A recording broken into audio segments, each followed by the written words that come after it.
Imaginez, imaginez un vieux grenier, classique, dégueulasse, normal, où tout le monde sait qu'un nid de serpent grouille, et cela depuis des lustres. Mais personne n'ose y toucher. Jusqu'à ce qu'un rapport de 73 pages, déclassifié ce 20 mai 2025, vienne foutre le feu aux poudres. Ce document a été révélé par Le Figaro et il dresse un tableau glaçant. Les frères musulmans, avec leurs 139 lieux de culte, leurs 280 associations, leurs 21 écoles, tissent une toile islamiste en France. Ils rêvent d'imposer la charia. Et là, surprise, la classe politique et la société civile jouent les vierges effarouchées. Comme si on venait de découvrir que l'eau est mouillée. Mais attention, à gauche, surtout chez les filles, c'est l'heure du bouclier. Islamophobie, islamophobie. Un narratif qui sort le clientélisme à plein nez. Histoire de ne pas froisser les électeurs de banlieue. Et les filles, c'est 22% de votants. Et c'est pratiquement 79% de musulmans qui voteraient pour les filles dans ce corps de 22%. Énorme, énorme. Bon, on comprend qu'il y ait un certain clientélisme. Donc, on va s'intéresser à tout ça à travers 1 ou 2 articles que j'ai lus, 3 ou 4 que j'ai consultés, 5 ou 6 que j'ai regardés de façon très partielle. Et là, pour vous donner des généralités, je suis pas là. Je suis dans le mode éditorial, je suis pas là pour vous donner la vérité, je suis là pour vous donner ma vision des choses. Donc ce rapport a été commandé par 3 ministères et remis en main propre à Bruno Retailleau. Alors les ministères, c'est le ministère de l'Intérieur, le ministère des Armées et un 3e ministère dont j'ai oublié le nom. Et ce rapport en question ne rigole pas. On y apprend que les musulmans de France drainent déjà plus de 90 000 fidèles chaque vendredi avec un budget alloué à ces activités ludiques de plus de 500 000 euros. Et celui-ci est en chute libre. Ouais, mais ah oui, l'argent, même les pays qataris et compagnie, bon bah ils sont moins généreux. Il faut payer tout ça. Il faut payer. L'argent ne sort pas du cul d'une vache. Et en tout cas, même si le budget se réduit, en tout cas les chiffres restants explosent. On a plus de 4900 élèves dans plus de 21 écoles liées. On a, d'ailleurs, vous le connaissez, un de ces établissements, c'est le fameux lycée Averroès à Lille, qui a fait parler de lui dans l'actualité ces derniers mois. Tout cela étant financé par le Qatar et l'Égypte. On a aussi une autre école, par exemple Al-Kindi à Lyon, avec plus de 600 gamins potentiellement sous influence des frères islamistes. Oui. On a en France plus de 815 écoles coraniques, avec plus de 66 000 élèves, dont au moins 114 de ces écoles sont dans la mouvance frériste. Bon, là derrière, il y a toujours les financements qataris, saoudiens, et ça se passe aussi sur Internet, et hors de France, à destination de la population française. Avec des prédicateurs 2.0 qui travaillent à saper l'autorité. On a des influenceurs comme Marwan Mohamed qui était actif en France, ex du CCIF, qui après l'interdiction a été s'expatrier au Canada où il continue son œuvre utile. Tout ça a été écrit dans le Figaro, j'invente rien. Mais réellement, en toute honnêteté, est-ce que tout ça ne serait pas un peu de réchauffé ? Parce que c'est pas nouveau. On sait depuis les années 50, avec Mohamed Hamdoullah de l'AEF, que c'est le plan des frères musulmans. Conquérir des pays avec un plan rondement modeste, ça prendra 10 ans, 20 ans, 100 ans, un siècle. Le temps n'est pas important pour eux.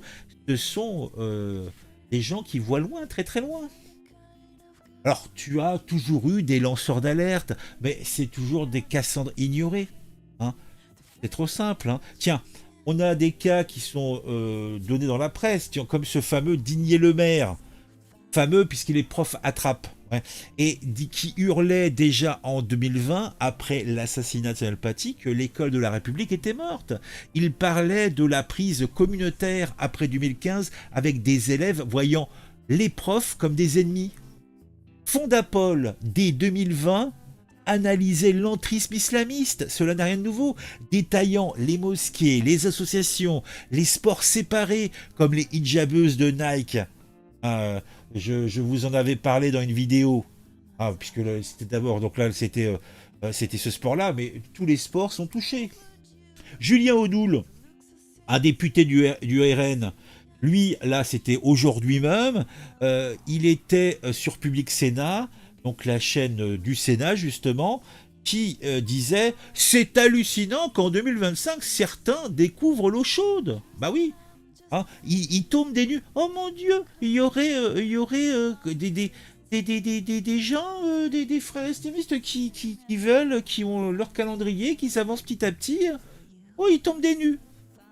Bon, on a un préfet, Alexandre Brugère, qui témoignait il y a quelque temps dans l'opinion sur ces iftars tendus où il devait lâcher des discours de vérité face à des barbus moins fins de laïcité. Là, ça vient de l'opinion. Tout ça, c'est connu, tout ça n'a rien de nouveau. Mais là, d'un coup, on a Macron qui dit « Oh là là, il faut faire des choses avant juin, là, avant fin juin, il faut prendre des décisions. » Un nouveau là-dedans. Moi, je suis étonné. Je suis toujours étonné. Macron, là, il était à Tirana. Donc, on se demande ce qu'il foutait à Tirana. Mais bon, il était à Tirana, sans doute à aller voir, je sais pas, un match de foot. En tout cas, et là, il joue les shérifs. Il exige, il dit, ça suffit, il tape le poing sur la table. Il exige des mesures d'ici début juin. Donc, Bruno Retailleau, lui, promet de frapper au portefeuille. Donc de ces associations, de ce mouvement. Il veut dissoudre, il veut expulser. Comme ça a été fait pour Hassan Ioussen en 2023. Mais où étaient-ils tous ces gens-là quand les financements qataris arrosaient la ville de Strasbourg, Mulhouse, Lille? Le Point du 18 mai titrait « Comment la France déroule le tapis rouge à l'islamisme ?» Et encore plus loin, il y a ce fameux terme d'islamisme. Ça, c'est un truc que je n'avais pas percuté. C'est un concept qui a été forgé dans les années 80 pour protéger l'islam des critiques. Et cela boostant les frères musulmans. Elle est belle l'histoire. Elle est belle l'histoire. Résultat, on a, vous le voyez, une droite avec Retailleau et compagnie qui se réveillent en sursaut, mais qui ont les mains sales. Qui eux aussi font du clientélisme dans leurs communes quand ils sont en train d'accepter pour quelques voix de plus de donner un local pour une association, de permettre la création d'une nouvelle mosquée alors qu'il y en a déjà suffisamment sur le parc donc immobilier local. On n'est plus à l'époque où il n'y avait pas que les croyants étaient obligés d'aller dans des parkings, dans des garages, dans des machins pour pouvoir faire leurs ablutions religieuses. Non, maintenant c'est bon, il y a des établissements. Et s'il y a des endroits où on n'a pas, là effectivement, il est normal qu'on ait des établissements qui se créent. Mais ce n'est pas le cas dans ces cas-là. Et puis, faut quand même aller au fond du fun. Il y a Mélenchon. Parce que Mélenchon, là, ce 21 mai, il va sur BFM TV, il hurle « L'islamophobie franchit un seuil !» Pour lui, le rapport qui a été déposé, ce rapport de 73 pages, c'est un complot pour stigmatiser les musulmans. Et cela pour détourner l'attention du capitalisme. Tu peux regarder les frères musulmans et continuer à t'intéresser au capitalisme. Je sais pas, les gens sont... Je pense qu'ils peuvent gérer deux idées en même temps. Sauf que là, il faut être clair. Manifestement, là, il n'y a pas photo. C'est un putain de clientélisme. De sa part, de son mouvement. Ah oui. Voilà, le LFI, là, ils sont à fond dedans. Ils sont en chute libre. Bon, d'un point de vue électoral, actuellement, là, on voit l'élection partielle, la législative partielle, donc au Saône-et-Loire, où au premier tour, Fatima Karish, leur représentante sur place, a eu 8,2%, donc 8,20. Donc même pas 9% des voix, alors qu'au premier tour, lors des dernières élections, ils étaient à plus de 20% dans le cadre du NFP, bien sûr. Donc, Mélenchon mise sur les banlieues. C'est vrai que d'un point de vue nataliste, c'est une idée bonne, une idée sûre pour les années qui viennent. On n'y est pas encore. Déjà, ce même Mélenchon, en 2019, marchait contre l'islamophobie avec le CCIF, dissous, hein, pour ses liens avec justement les islamistes. Sur les réseaux sociaux, il y en a qui ironisent sur Mélenchon, puisqu'il déclare que c'est un maudit pyromane. Ce mec accuse des pompiers de salir sa maison quand ils viennent éteindre le feu que lui-même a foutu. Résultat, ces gars ferment les yeux sur des mosquées comme celle de Massy où des imams crient « Je suis Hamas ». Là encore, c'est une citation qui nous sort du Figaro.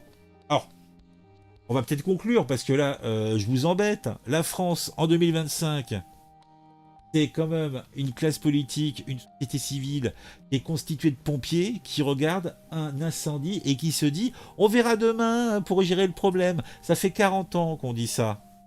Les frères musulmans avancent, masqués, toujours.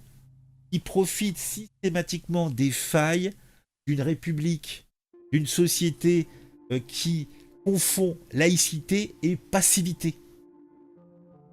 La droite, franchement, c'est pas mieux. Hein. Elle se réveille peut-être un peu tard. La gauche joue les pyromanes pour avoir des voix. Hein,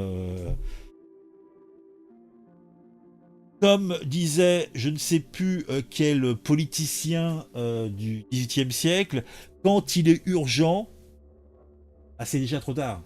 Voilà, et c'est simple.